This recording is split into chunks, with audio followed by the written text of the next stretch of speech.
In Ecuador, public sector teachers mobilized to demand the fulfillment of several demands to the government. The World Health Organization said that there is no evidence that the new variants found in England and South Africa could be lethal or more than lethal than existing known strains of the virus. In India, rural workers go on a 24-hour hunger strike to protest against government-led agricultural reforms.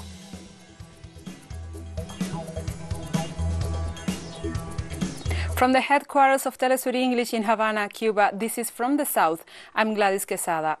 This Monday in Ecuador, public sector teachers mobilized to demand the fulfillment of several demands to the government. The teachers started the day from the headquarters in Quito to the Ministry of Education. Among the requests were to reestablish the face-to-face classes and demand more attention from the state. Authorities announced that at least 17,000 teachers have not received government funding since the beginning of the pandemic.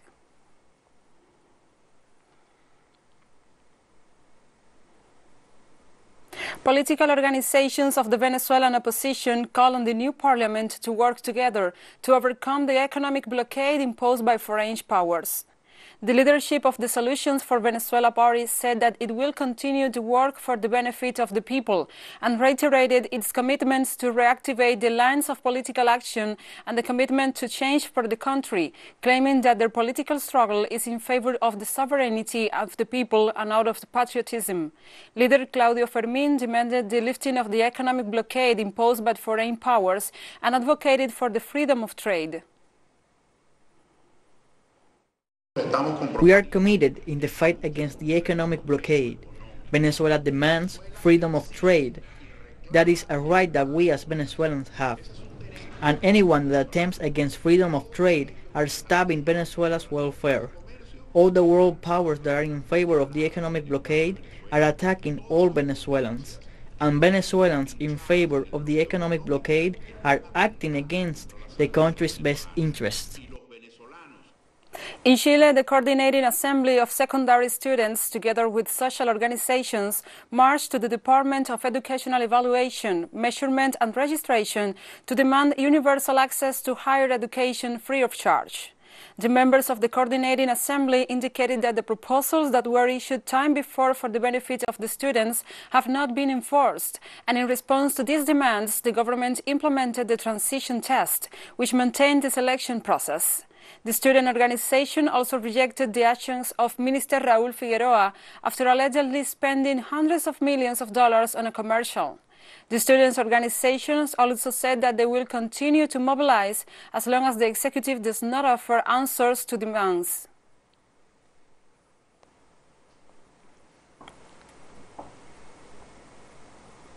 And also, Chilean prosecutor's office issued an arrest warrant against active and retired military personnel involved in a corruption network. After investigations by the public prosecutor's office, at least 800 soldiers from the 4th Division of the Army in the Aysén, in the south of the country, are linked in a corruption plot. According to the investigation of the public prosecutor's office, the soldiers used public funds granted by the Mutual Aid Fund to cancel private debts. In the face of this crime, the military could face a sentence of at least 5 years in prison.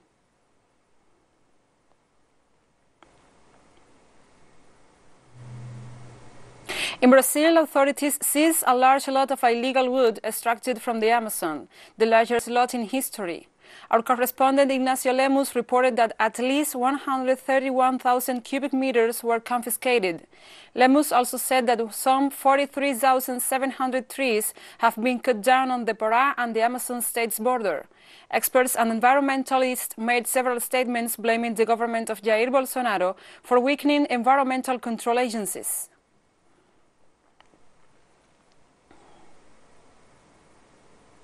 In an exclusive interview for teleSUR, economist Juan Pablo Costa explained that the new pension formula, which is being debated this Monday by the lower house of Argentinian parliament, seeks to improve salaries in general terms and rescue national production.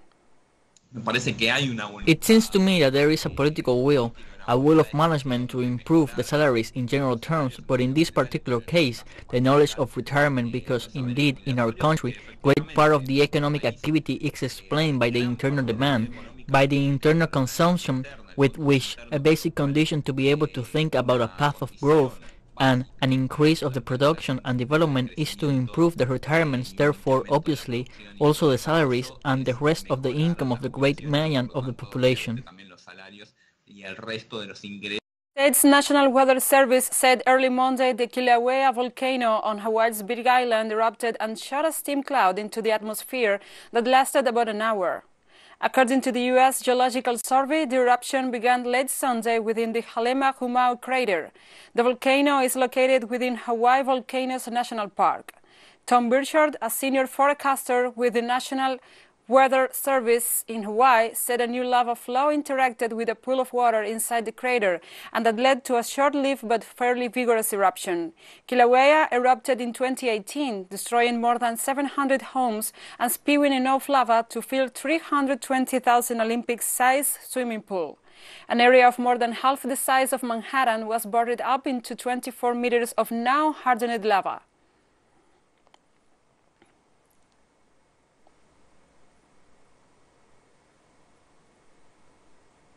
And we'll be right back after this very short break, so don't go away.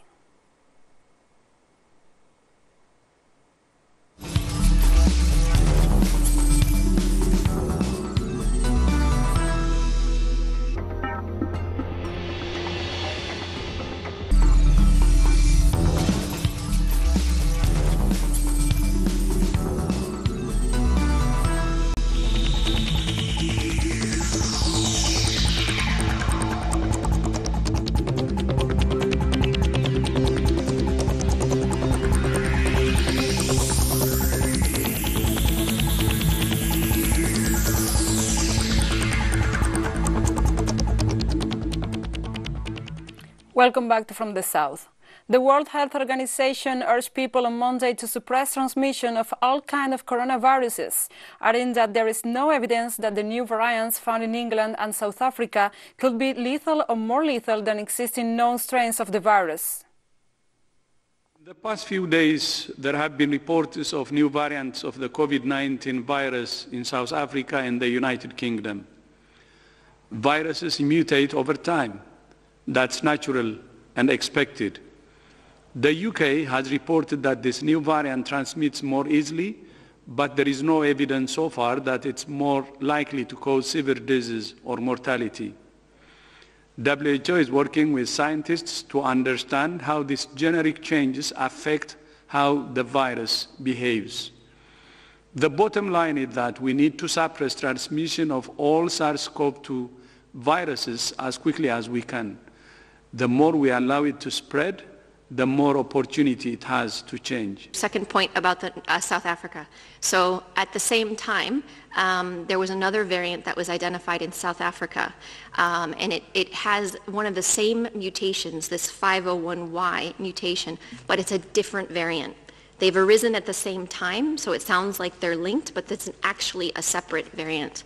And South Africans are also working with us through our virus evolution working group, and they have presented to us some preliminary results from the studies that they are doing. They are currently growing the virus in South Africa so that more studies can be done, similar to the studies that I just mentioned about the UK. So it does sound confusing that they're the same virus, but these are actual different variants. The European Union finally gave the green light for the Pfizer-BioNTech coronavirus vaccine on Monday, paving the way for the first vaccinations to start across 27 countries just days after Christmas. As we have promised, this vaccine will be available for all EU countries at the same time, on the same conditions. The first batches of this vaccine will be shipped from Pfizer's manufacturing site here in Belgium within the next days. So vaccination can start at the same time during the European Union vaccination days on December 27th, 28th and 29th. This is a very good way to end this difficult year and to finally start turning the page on COVID-19. And Sweden on Monday announced it was barring travelers from neighboring Denmark after a new mutation of the coronavirus, first seen in the UK, was reported in the country. The new mutated virus has also been confirmed in Denmark and some other countries, but Denmark has also had an increased spread lately and elected to close down, for example, all shopping malls during Christmas and the holidays. There is an obvious risk that Danes will be tempted to cross over to Sweden to shop for Christmas presents or spend time in Malmö, for instance. Therefore, the government has also decided on a travel ban from Denmark to Sweden. And the Russian President Vladimir Putin said cooperation with drug maker AstraZeneca will allow Russian scientists to make a breakthrough. I'm sure the cooperation of Russian colleagues, in this case with the AstraZeneca company, will enable a breakthrough in the development of not only the coronavirus vaccine, but of the whole range of essential medications. It will be a unique situation of collaboration between two vaccine producers, and I hope it will provide us a better protection. I also think it will stimulate such cooperation around the world and that people will follow the example of our partnership. Sputnik V vaccine remains our principal, highly effective vaccine. We also propose to the AstraZeneca company to use components of our vaccine to make one more effective medication. And the German Foreign Minister on Monday said his country does not yet have a conclusive information for a final evaluation of the danger from the new coronavirus strain. We don't yet have conclusive information for a final evaluation of this, but we have to be cautious, and what we have done are the first steps in that direction. And we will coordinate very closely with the member states of the European Union on the further steps, especially how the measures will be designed beyond December 31st of this year, because of course it's important to have an arrangement that is valid for everyone, and that a halt to entries or a flight ban can be circumvented via other European Union member countries. And trucks were waiting to get out of the Britain backed up for miles, and people were left stranded at airports on Monday as countries around the world implemented tough travel restrictions on the UK because of a new and seemingly more contagious strain of the coronavirus in England. Police were directing traffic outside the Channel Tunnel port of Dover, where trucks were backed up in long queues after France banned British trucks from entering the country for 48 hours while the new variant is assessed. There has been and were rising hopes that France will soon allow traffic to flow again if truck drivers took coronavirus tests on arrival. British Health Secretary Matt Hancock said the new strain is out of control around London and southeastern England, though experts have said it is not clear whether it is more lethal.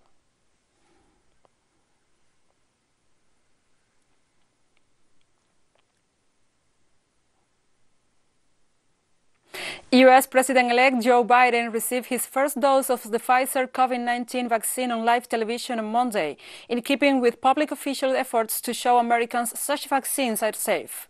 Other top politicians, like current Vice President Mike Pence, the Democratic House Speaker Nancy Pelosi, and Mitch McConnell, Republican Senate Majority Leader, received doses on Friday.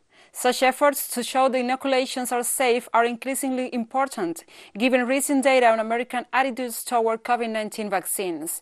While half of Americans said they will take the vaccine, according to a recent poll, 1/4 of adults said they will not, while another quarter said they weren't sure.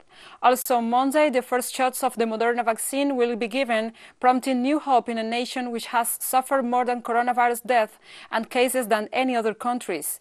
By publicizing their injections and showing no adverse reactions, they hope to stem a rising tide of skepticism about vaccine safety and efficacy. Donald Trump has been absent from these public campaigns while remained out of the public eye, while continuing to challenge Biden's victory on presidential elections. Trump, who has expressed misinformation about vaccine safety, has not disclosed when he will get his first dose.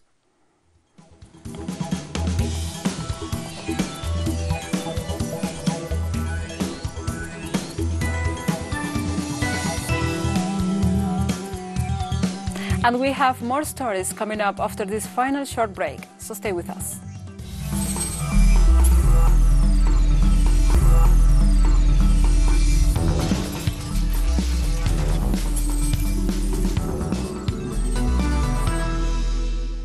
Welcome back to From the South.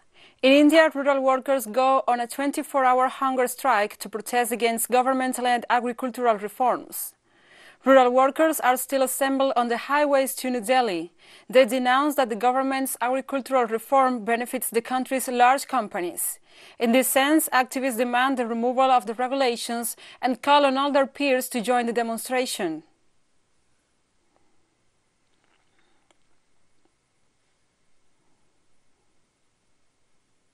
India said Monday it was joining other countries in temporarily suspending all flights from Britain after the emergence of a new and more infectious strain of coronavirus there. India's aviation ministry made the announcement on its Twitter account. The banning of flights will come into effect on Tuesday and last till December 31st, 2020. The aviation ministry also said that passengers arriving from Britain on transit flights will be subject to a mandatory RT-PCR test on arrival.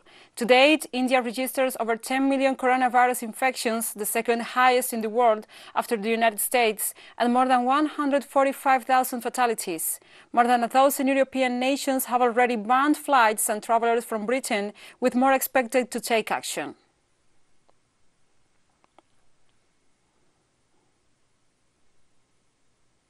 And also, South Africa announced that a new variant of the COVID-19 virus is driving the current resurgence of the disease, with higher numbers of confirmed cases and also hospitalizations and fatalities. According to health officials and scientists leading the country's virus strategy, the new variant, known as 501.V2, is dominant among new confirmed infections in South Africa's current wave. The new strain, different from the one in Britain, appears to be more infectious than the original virus. South African scientists are studying if the vaccines against COVID-19 will also offer protection against the new strain.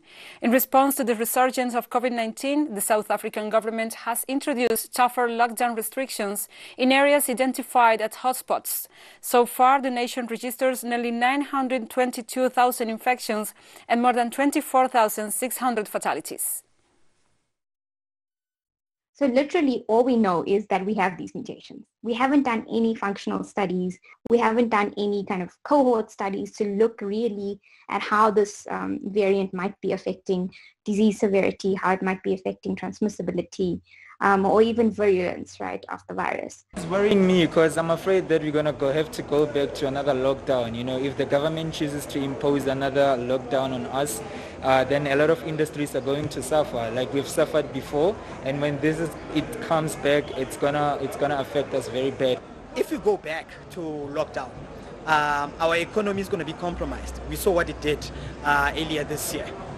So many businesses were shut down, so many jobs were lost, and that's not good. People have families, have people to take care of. So if we were to go to that again, I think it will take a very huge knock on the economy. And Israel on Monday began vaccinating its population above the age of 60, expanding its coronavirus vaccination drive. Israel plans to vaccinate some 60,000 people per day as part of its vaccination campaign. It said it has secured vaccine doses from both Pfizer and Moderna for much of its population for 9 million. The country's Prime Minister Benjamin Netanyahu, President Reuven Rivlin, and other leaders also received the shot as a way to encourage Israelis to also get vaccinated.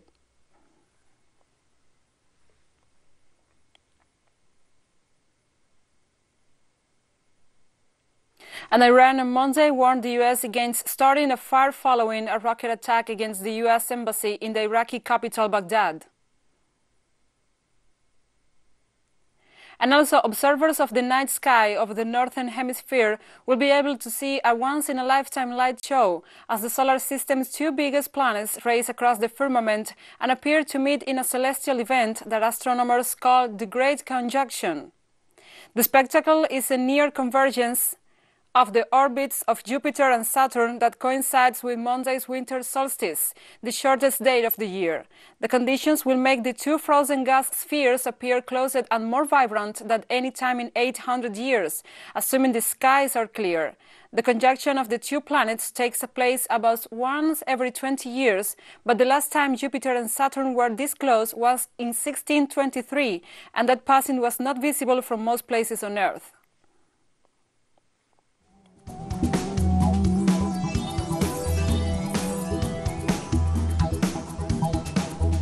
And we have come to the end of this news brief. But remember, you can find this and many more stories on our website at telesurenglish.net.